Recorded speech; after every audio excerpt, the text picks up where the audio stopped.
अस्सलामुअलैकुम नाज़रीन, कैसे आप। आखिरकार मुस्लिम लीग नून ने कल टिकटों का ऐलान कर दिया। जैसे कि मेरी ख़बर थी वो बिल्कुल ठीक साबित हुई है कि बुध वाले दिन नून लीग टिकटों की अनाउंसमेंट करेगी।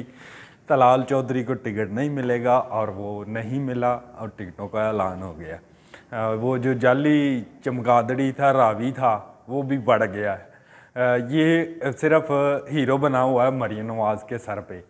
इसके पास कोई इंफॉर्मेशन नहीं होती, कोई क्रेडिबिलिटी नहीं है। कल तक रिपोर्टर था, मामूली कोर्ट रिपोर्टर था, आज वो सीनियर सहाफ़ी तजियाकार बना हुआ है। अब आते हैं वीलॉग की तरफ। पहली जो अहम तरीन खबर है वो है साबिक़ army chief dictator Pervez Musharraf की सज़ाए मौत को बरकरार रखने का फ़ैसला।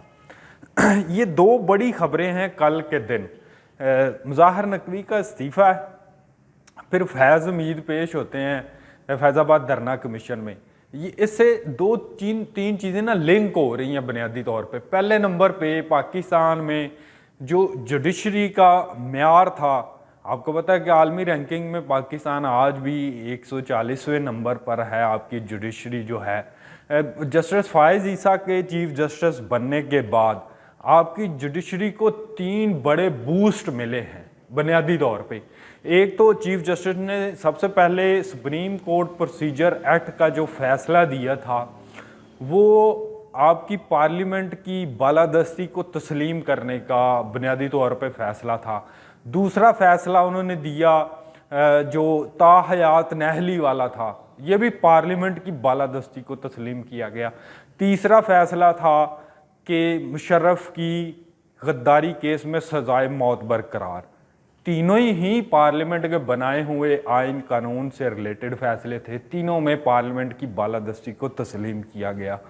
और एक और जो इस्टेब्लिशमेंट से फ़ौज से मुतल्लिक चीज़ है वो ये है कि पहले यही जो आपकी फ़ौज थी, ये जनरल बाजवा की जो इस्टेब्लिशमेंट थी, यही फैसला जब सेठ वकार की अदालत ने मुशर्रफ के ख़िलाफ़ सुनाया तो आपको याद होगा कि लाहौर हाई कोर्ट से जो मुज़ाहिर नकवी की सरबराही में 2 रुकनी बेंच बना था, जिसमें जस्टिस समीर भट्टी मौजूदा chief justice Lahore high court भी शामिल थे, इन दोनों ने उस अदालत को ही गैर आइनी करार दे दिया और फैसले को कलअदम करार दिया।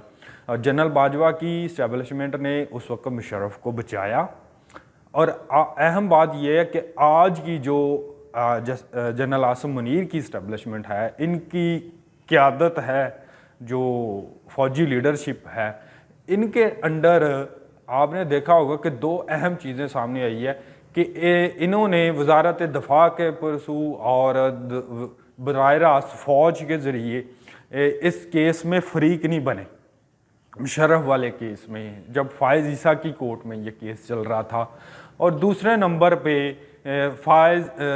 जनरल फैज़ हमीद जो 2 बार पहले फैज़ाबाद धरना कमीशन के बुलाने पर पेश नहीं हुए थे, वो तीसरी बार मजबूरन पेश हुए हैं।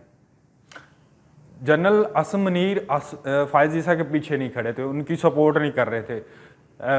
दोनों इस वक्त जो बड़े अदारों के सरबराह हैं, जस्टिस फ़ायज़ ईसा और army chief general Asim Munir, ये दोनों अपने अपने अदारों की जो क्रेडिबिलिटी है, जो साख है, जो इनका अवाम में जो म्यार डाउन हो चुका था, उनको बेहतर करने की कोशिश कर रहे हैं। ये 2 बड़े मैंने आपको वाक़यात बताए हैं। जस्टिस फ़ायज़ ईसा ने 3 फैसले दिए हैं और जनरल आसिम मुनीर ने जो 2 बड़े स्टेप लिए हैं कि अपने साबिक़ 2 जर्नलों के पीछे नहीं खड़े हुए, बल्कि जो एहतसाब के अदारे हैं उनको ही अपना काम करने दिया।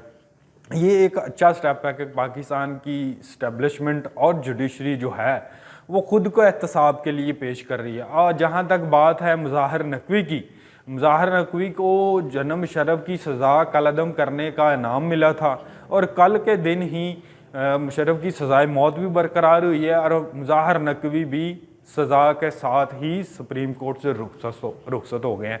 तो इसलिए कहते हैं कि किसी के सहूलतकार मत बनो, फैसिलिटेटर मत बनो, चमचे मत बनो, किसी की पूशल मत बनो, बल्कि अपनी पहचान खुद बनाओ। और जहाँ तक नून लीग के टिकटों की बात है, असल लड़ाइयाँ अब शुरू होंगी।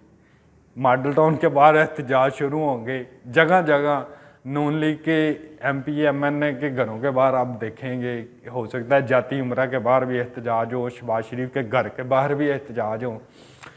ये तो होना ही होना है भाई, जब आप अपनी पसंद के लोगों को टिकटें देंगे तो एहतजाज तो होंगे। इंशाल्लाह अगली नए वीलॉग में नई खबरों के साथ दोबारा मिलेंगे। अल्लाह हाफ़िज़।